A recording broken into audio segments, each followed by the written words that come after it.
नमस्कार दोस्तों, आज हम ग्लेन श्योर जेल के बारे में, आरएच फैक्टर के बारे में, यानी इसके क्या रिजल्ट हो सकते हैं अगर आरएच फैक्टर का ध्यान ना दिया जाए। और एक व्यूअर हैं जिन यानी शायद मेरे ख्याल से फीमेल हैं, दिव्या वर्मा उनका नाम है।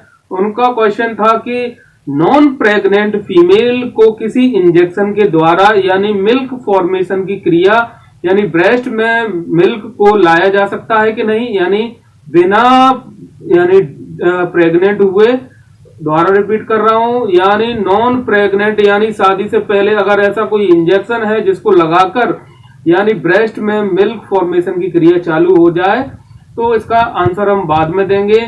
तो सबसे पहले हम बात करेंगे ग्लेन श्योर जेल के बारे में। तो इसका इस्तेमाल जो है अल्सर से जुड़ी समस्या में किया जाता है। वे लोग जो यानी कई दिनों से उनको अल्सर हो रहे हैं, चाहे पेट की खराबी से हो, चाहे बेंजोपाइन और निकोटीन के इस्तेमाल से हो, या अन्य रीजन के चलते उनको अल्सर हो रहे हैं, तो उस कंडीशन में हम ग्लेन श्योर जो जेल है उसको इस्तेमाल में लाते हैं। मार्केट रेट की बात करें तो ये एक्सपायरी जेल हो चुका है, यानी इसकी डेट निकल गई है। तो उस समय पर इसकी 63 रुपए रेट थी, यानी 63 रुपए।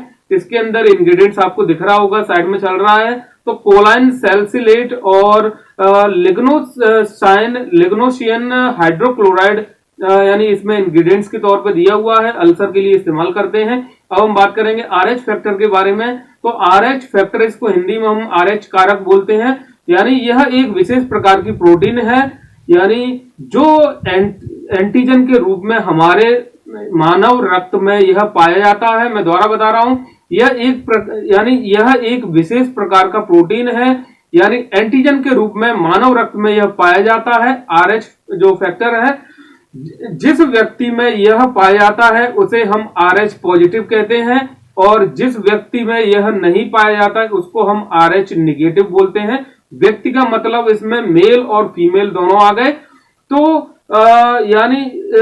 कहने का मतलब यह है, आरएच निगेटिव व्यक्ति का रुधिर यानी ब्लड जब आरएच पॉजिटिव के संपर्क में आता है, या आरएच निगेटिव वाला व्यक्ति आरएच पॉजिटिव वाले व्यक्ति को रक्तदान करता है, या फिर आरएच निगेटिव वाला व्यक्ति आरएच पॉजिटिव वाली जो फीमेल है उसका गर्भधारण होता है, तो गर्भधारण यानी डिलीवरी के समय यानी उसको बहुत कठिनाई होती है, और कभी कभार फीमेल की जो है वो डेथ होने के चांसेस रहते हैं, या और बच्चे दोनों की।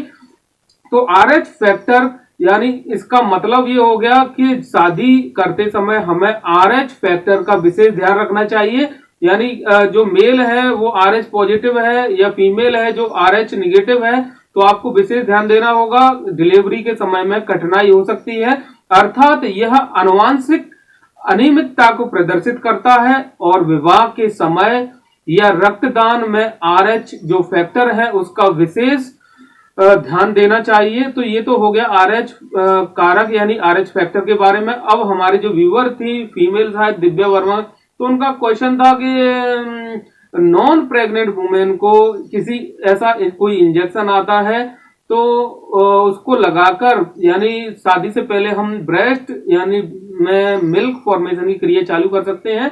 तो हार्मोन तो है, पर ऐसा मैंने तो यानी सोचा नहीं है कि ऐसा भी हो सकता है, ना ही इस तरीके की क्रिया मैंने कभी यानी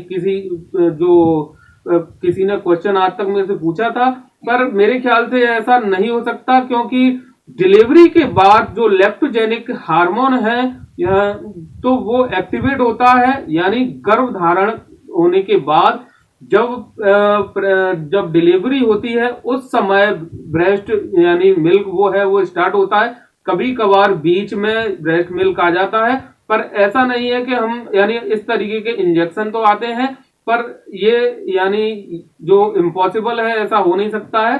तो मैं क्या बताऊं, इस तरीके की डिटेल में आप खुद समझ जाइए कि इंजेक्शन तो अवेलेबल है, पर ऐसा नहीं है कि नॉन प्रेग्नेंट वुमेन को इस तरीके के इंजेक्शन लगा दें और ब्रेस्ट मिल्क की जो क्रिया है वो चालू हो जाए।